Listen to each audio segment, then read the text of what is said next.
Hati ini terkadang sempit, terkadang lapang. Terkadang resah, gelisah, risau dan galau, terkadang tenang.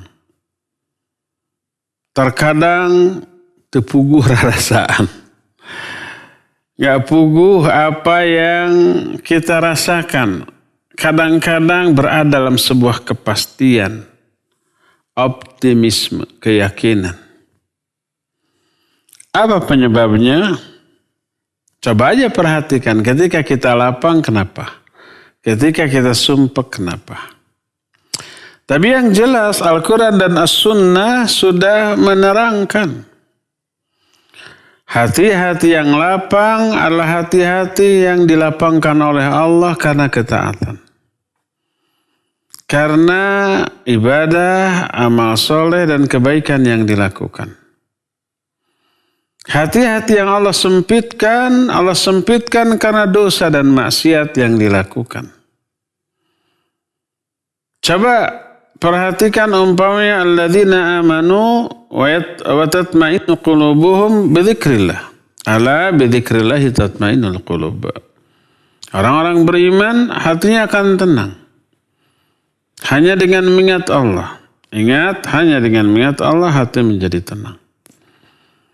Mengingat Allah di sini bukan sekedar di mulut, zikir dalam bentuk mengucapkan lafaz Allah, la ilaha illallah, alhamdulillah, subhanallah, Allahu akbar, la ilaha illallah. Bukan sekedar itu, tapi yang lebih lagi yang berzikir itu hati, bukan sekedar mulut. Betapa banyak orang yang berzikir, tapi zikirnya tidak menenangkan jiwa, malah tambah meresahkan.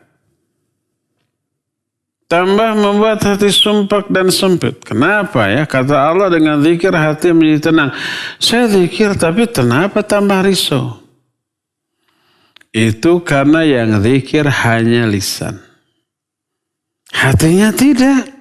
Iya, lisannya zikir. Hatinya ingat kepada hal-hal buruk dari kehidupan dunia. Dari kasus, peristiwa yang terjadi yang kita alami, yang buruk, yang membuat kita sedih. Ya tetap hatinya tidak ikut berzikir, maka tidak akan merasakan ketenangan.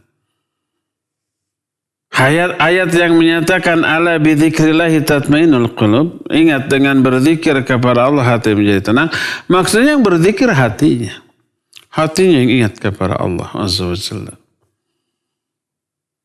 Oleh karena itulah maka ketika hati berzikir ingat kepada Allah. Dalam bentuk baca Al-Quran yang dihayati, zikir yang dihayati, berdoa dengan penghayatan, sholat dengan khusyuk, dan seterusnya. Itu yang membuat hati lapang. Hati menjadi tenang. Hati menjadi tentram. Dan sebaliknya ketika hati ini jauh dari Allah, walaupun badan kita ibadah. Badan kita berdiri, ruku, sujud, duduk dalam sholat. Mulut kita mengucapkan doa-doa yang kita baca dalam sholat. Tapi hatinya nggak ikut sholat. Hatinya berkelana ke sana kemari, ingat kepada urusan dunia, ingat ke pekerjaan, ingat ke dagang, ingat kepada hutang, macam-macam. Hatinya nggak ikut sholat ketika badannya sholat. Maka di dalam sholatnya dia mengalami keresahan, kegelisahan, kesumpekan dan kesempitan. Karena hatinya yang jauh dari Allah walaupun badannya ruku dan sujud kepada Allah.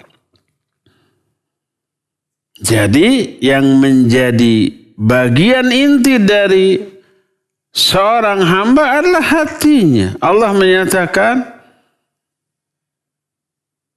di dalam beberapa banyak ayat dan juga hadis-hadis yang sahih melalui lisan Nabi SAW bahwa bagian inti dari diri manusia adalah hati.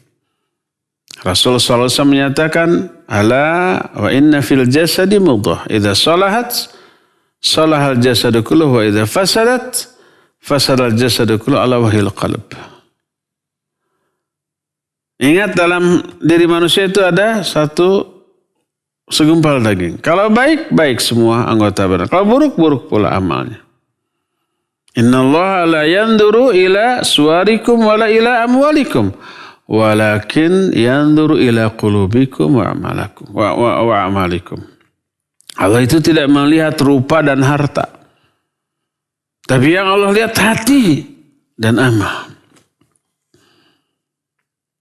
Jadi kalau kita menginginkan ketenangan, kelapangan, dekatkan hati kita dengan Allah. Melalui pelaksanaan terhadap seluruh perintahnya dengan penghayatan hati.